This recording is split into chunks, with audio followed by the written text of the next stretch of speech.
Book 2. The Book of the Statesman.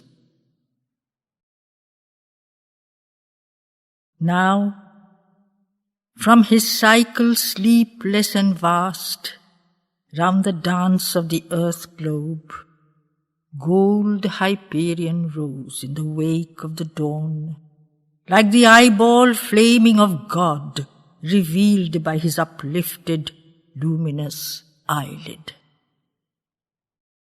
Troy he beheld, and he viewed the transient labour of mortals. All her marble beauty and pomp were laid bare to the heavens. Sunlight streamed into Ilion, waking the voice of her gardens. Amorous, seized on her ways, lived glad in her plains and her pastures, kissed her leaves into brightness of green. As a lover, the last time yearns to the beauty desired, that again shall not wake to his kisses, so over Ilion doomed leaned the yearning immense of the sunrise. She, like a wordless marble memory dreaming forever, lifted the gaze of her perishable immortality sunwards. All her human past aspired in the clearness eternal. Temples of Phryx and Dardanus, touched with the gold of the morning, columns triumphant of Ilus, domes of their greatness enamoured, stones that intended to live, and her citadel climbed up to heaven, white like the soul of the Titan Laomedon, claiming his kingdoms. Watched with alarm by the gods as he came. Her bosom maternal thrilled to the steps of her sons, and a murmur began in her high roads. Life renewed its ways, which death and sleep cannot alter. Life, that pursuing her boundless march to a goal which we know not, ever her own law obeys, not our hopes, who are slaves of her heartbeats. Then as now, men walked in the round which the gods have decreed them, eagerly turning their eyes to the lure and the tool and the labour. Chained is their gaze to the span in front, to the gulfs they are blinded, meant for their steps. The seller opened his shop, and the craftsman bent o'er his instruments, handling the work he never would finish, busy as if their lives were forever, today in its evening, sure of tomorrow. The hammers clanged, and the voice of the markets waking desired its daily rumour. Nor only the craftsman, only the hopes of the earth, but the hearts of her votaries, kneeling, came to her marble shrines, and upraised to our helpers eternal, missioned the prayer and the hymn, or, silent, subtly adoring, ventured upwards in incense. Loud too the clash of the cymbals filled all the temples of Troy with the cry of our souls to the azure, prayers breathed in vain, and a cry that fell back with fate for its answer. Children laughed in her doorways, joyous they played, by their mothers smiled on still, but their tender bosoms unknowing awaited Grecian spear points, sharpened by fate for their unripe bosoms. Tasks of the slave increase. Like bees round their honey-filled dwellings, murmuring swarmed to the wellheads the large-eyed daughters of Troia, deep-bosomed, limbed like the gods, glad faces of old that were sentient, rapturous flowers of the soul, bright bodies that lived under darkness, nobly massed of their locks, like day under night made resplendent. Daughters divine of the earth, in the ages when heaven was our father.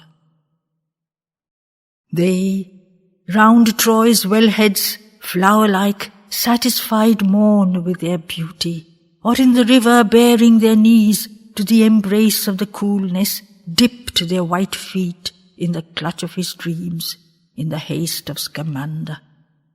Lingering this last time, with laughter and talk of the day and the morrow, leaned to the hurrying flood. All his swiftness raced down to meet them, crowding his channel with dancing billows and turbulent murmurs. Xanthus primeval met these waves of our life in its passing, even as of old he had played with Troy's ancient fair generations, mingling his deathless voice with the laughter and joy of their ages, laughter of dawns that are dead, and a joy that the earth has rejected. Still his whispering trees remembered their bygone voices. Hast thou forgotten, O river of Troy? Still we can hear them now, if we listened long in our souls, the bygone voices. Earth in her fibres remembers. The breezes are stored with our echoes. Over the stone-hewn steps for their limpid orient waters, joyous they leaned, and they knew not yet of the wells of Mycenae, drew not yet from Eurotas the jar for an alien master, mixed not Peneus yet with their tears. From the clasp of the current, now in their groups they arose, and dispersed through the streets and the byways, turned from the freedom of earth to the works and the joy of the hearthside. Lightly they rose and returned through the lanes of the wind-haunted city, swaying with rhythmical steps, while the anklets jangled and murmured. Silent temples saw them passing. You too, O houses, built with such hopes by mortal man for his transient lodging. Fragrant the gardens strewed, on dark tresses their white smiling jasmines, dropped like a silent boon of purity soft from the branches. Flowers by the wayside were budding, cries flew winged around the treetops. Bright was the glory of life in Ilion, city of Priam. Thrice to the city the doom blast published its solemn alarm. Blast of the trumpets that called to assembly clamoured through Troia thrice, and were still. From garden and highway, from palace and temple, turned like a steed to the trumpet, rejoicing in war and ambition, gathered alert to the call, the democracy hated of heaven. First in their ranks, upbearing their age as Atlas his heavens, eagle-crested, with hoary hair like the snow upon Ida, Ilion's senators paced, Antenor and wide-browed Anchises. Athamas, famous for ships and the war of the waters, Trias, still whose name was remembered by Oxus, the Orient river, Astyochus and Eucalogon, dateless Palacus, Aetor, Aspetus, who of the secrets divine knew all, and was silent, Ascanus, Ilionus, Alcesiphron, Horus Aretus, Priam, and Priam's sons. Aeneas, Leonine, striding, followed by the heart of a nation adoring her, Penthesilea. All that was noble in Troy attended the regal procession, marching in front and behind, and the tramp of their feet was a rhythm tuned to the arrogant fortunes of Ilion, ruled by incarnate demigods. Ilus and Phrix and Dardanus, Tros of the conquests, Tros and far-ruling Laomedon, who to his soul's strong labour drew down the sons of the skies, and was served by the ageless immortals.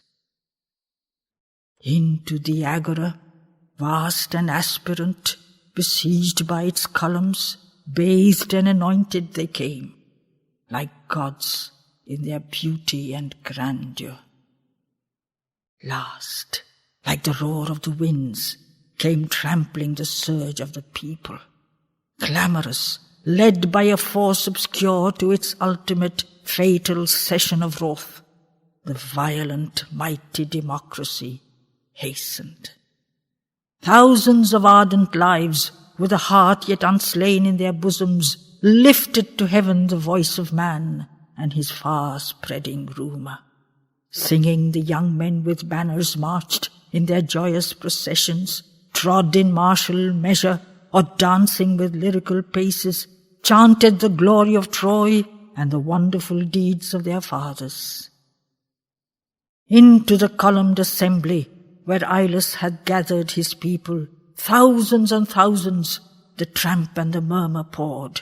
In their armoured, glittering tribes, they were ranked, an untamable, high-hearted nation, waiting the voice of its chiefs. Some gazed on the greatness of Priam ancient, remote from their days, the last of the gods who were passing, left like a soul uncompanioned in worlds where his strength shall not conquer. Soul, like a column gigantic, alone on a desolate hillside, older than mortals he seemed, and mightier. Many in anger aimed their hostile looks, where calm, though by heaven abandoned, left to his soul and his lucid mind and its thoughts unavailing, leading the age-chilled few whom the might of their hearts had not blinded.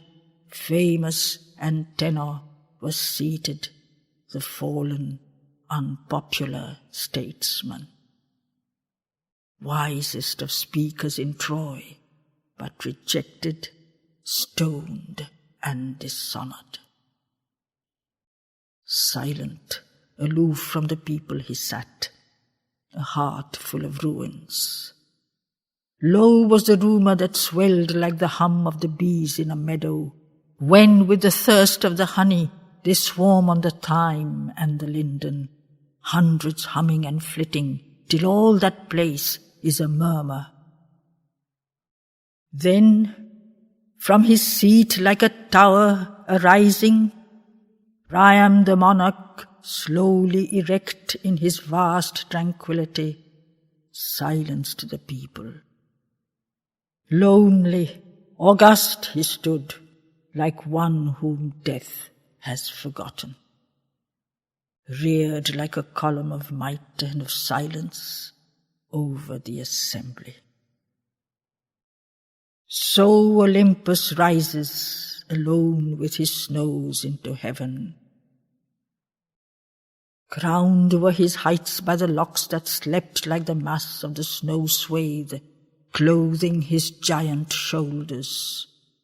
His eyes of deep meditation, eyes that beheld now the end, and accepted it like the beginning, gazed on the throng of the people as on a pomp that is painted. Slowly he spoke, like one who is far, from the scenes where he sojourns. Leader of Ilion, hear, O dear Phoebus, thou who hast summoned Troy in her people, arise. Say wherefore thou callest us. Evil speak thou or good, thou canst speak that only. Necessity fashions all that the unseen eye has beheld. Speak then to the Trojans, say on this dawn of her making, what issue of death or of triumph fate in her suddenness puts to the unseeing? What summons to perish send to this nation men who revolt and gods who are hostile?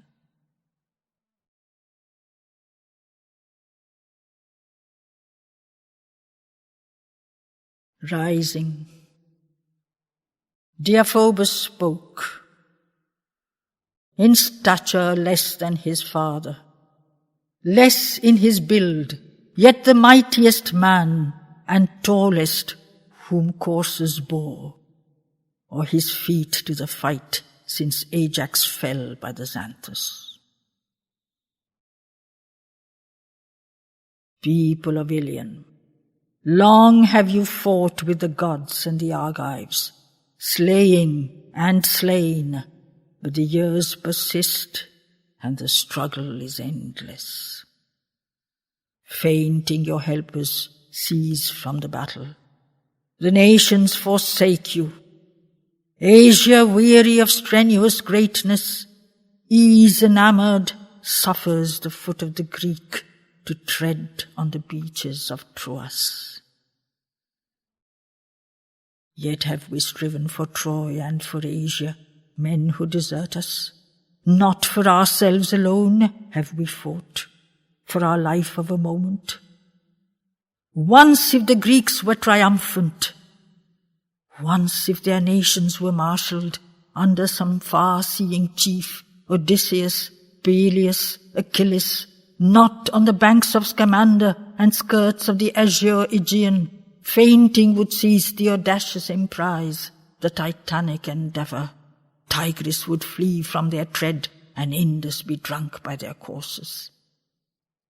Now in these days, when each sun goes marvelling down that Troy stands yet suffering, smiting, alive, though doomed to all eyes that behold her, flinging back death from her walls, and bronze to the shock and the clamour, driven by a thought that has risen in the dawn from the tents on the beaches, great Alcibius' chariot waits in the Ilion portals.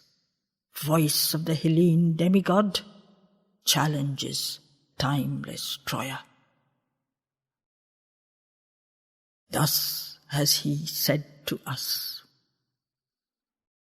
know you not doom when she walks in your heavens? Feel'st thou not then thy set, O sun, who illuminate nature? None can escape the wheel of the gods and its vast revolutions. Fate demands the joy and pride of the earth for the Argive, Asia's wealth for the lust of the young barbarian nations. Sink, eclipsed in the circle vast of my radiance. Troia, joined to my northern realms, deliver the east to the Hellene. Ilion, to Hellas be yoked. Wide Asia, fringe thou, Peneus. Lay down golden Helen, a sacrifice lovely and priceless, cast by your weakness and fall on immense necessity's altar. Yield to my longing, Polyxena, Hecuba's deep-bosomed daughter, her whom my heart desires. She shall leave with you peace, and her healing joy of mornings secure, and death repulsed from your heart sides. Yield these and live, else I leap on you, fate in front, Hades behind me. Bound to the gods by an oath, I return not again from the battle, till from high Ida my shadow extends to the mead and Euphrates. Let not your victories deceive you, steps that defeat has imagined. Hear not the voice of your heroes. Their fame is a trumpet in Hades. Only they conquer, while yet my horses champ free in their stables. Earth cannot long resist the man whom heaven has chosen. Gods with him walk, his chariot is led, his arm is assisted. High rings the Hellene challenge. Earth waits for the Ilion answer. Always man's fate hangs poised on the flitting breath of a moment. Called by some word, by some gesture it leaps, then 'tis graven, 'tis granite. Speak, by what gesture high shall the stern gods recognize Troia? Sons of the ancients, race of the gods, inviolate city, firmer my spear shall I grasp, or cast from my hand and forever?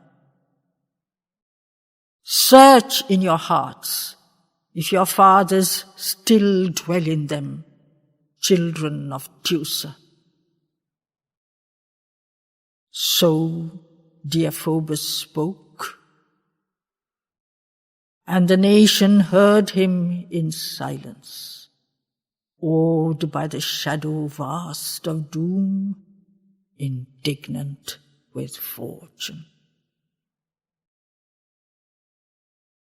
Calm from his seat, Antenor arose, as a wrestler arises, tamer of beasts in the cage of the lions, eyeing the monsters brilliant, tawny of mane, and he knows, if his courage waver, falter his eye, or his nerve be surprised by the gods that are hostile, death will leap on him there in the crowded, helpless arena. Fearless Antenor arose, and a murmur swelled in the meeting, cruel and threatening, hoarse like the voice of the sea upon boulders. Hisses thrilled through the roar, and one man cried to another, "Lo, he will speak of peace, who has swallowed the gold of Achaia. Surely the people of Troy are eunuchs, who suffer Antenor rising unharmed in the agora. Are there not stones in the city? Surely the steel grows dear in the land, when a traitor can flourish." Calm, like a god or a summit, Antenor stood in the uproar. But as he gazed on his soul, came memory, dimming the vision. For he beheld his past, and the agora crowded and cheering, passionate, full of delight, while Antenor spoke to the people. Troy that he loved, and his fatherland, proud of her eloquent statesman. Tears to his eyes came thick, and he gripped at the staff he was holding. Mounting, his eyes met fully the tumult. Mournful and thrilling, conquering men's hearts, with a note of doom in its sorrowful sweetness. People of Ilion, blood of my blood, O race of Antenor, once will I speak, though you slay me. For who would shrink from destruction, knowing that soon of his city and nation, his house and his dear ones, all that remains will be a couch of trampled ashes? Athene, slain today may I join the victorious souls of our fathers. Not for the anguish be kept, and the irremediable weeping. Loud will I speak the word that the gods have breathed in my spirit. Strive this last time to save the death destined. Who are these clamour? Hear him not. Gold of the Greeks bought his words, and his throat is accursed. Troy, whom my counsels made great, hast thou heard this roar of their frenzy tearing thy ancient bosom? Is it thy voice, heaven abandoned, my mother? O my country, O my creatress, earth of my longings, earth where our fathers lie, in their sacred ashes undying. Memoried temples shelter the shrines of our gods, and the altars pure where we worship. The beautiful children smile on us passing. Women divine and the men of our nation. O land, where our childhood played at a mother's feet, mid the trees and the hills of our country, hoping our manhood toiled, and our youth had its seekings for Godhead. Thou, for our age keep'st repose, with the love and the honour of kinsmen. Silent our relics shall lie, with the city guarding our ashes. Earth, who hast fostered our parents, earth, who hast given us our offspring, soil that created our race, where fed from the bosom of nature, happy our children shall dwell in the storied homes of their fathers, souls that our souls have stamped, sweet forms of ourselves when we perish. Once, even then, have they seen thee in their hearts, or dreamed of thee ever, who from thy spirit revolt, and only thy name make an idol, hating thy faithful sons and the cult of thy ancient ideal? Wake, O my mother divine, remember thy gods and thy wisdom. Silence the tongues that degrade thee, prophets profane of thy Godhead. Madman, to think that a man who has offered his life for his country, served her with words and deeds, and adored with victories and triumphs, ever could think of enslaving her breast to the heel of a foeman? Surely Antenor's halls are empty. He begs from the stranger, leading his sons and his children's sons by the hand in the market, showing his rags, since his need is so bitter of gold from the Argives.